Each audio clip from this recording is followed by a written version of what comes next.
Bepushtli kasal juda ham ko'paygan. Yoshlarda Rossiya, O'zbekiston, Tojikiston farqi yo'q.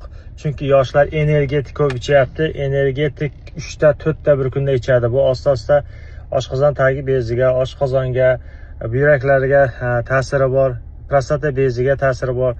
Основной ko'pincha spermaning foiziga ta'siri bor. Spermaning foizi 20-30% ga tushib ketadi.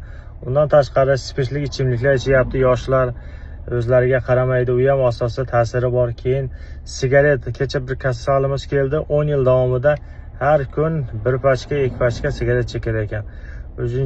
Ikkinchi darajali o'sha besplodya, yana bir farzandi bor. Undan keyin o'sha sigaret chekib boshlagan. O'sha foizlari pasayib, kecha topshirgan ekan. Foizi 2% chiqdi. Представьте, 2% bilan uncha bilan farzand bo'lmaydi. Endi bir kurs 1 oylik назначение qildik. Rezultatni ko'ramiz 1 oydan keyin. Keyin undan tashqari yoshlar va fast food ko'paydi.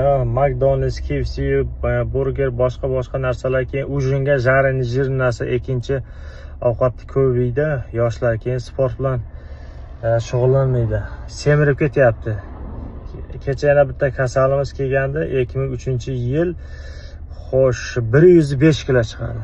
105 kilo chiqqan odam qanday uning spermasi yaxshi bo'lsin? Spermasi 22% chiqdi. 22% bilan hech narsa bo'lmaydi. Qiyin farzand bo'lish. Kamida 35-45 bo'lsa, o'shanda rezultat yaxshi bo'ladi. Mana shuning uchun mana shu videoni tarqatib qo'yinglar, yoshlarga energetik ichmanglar.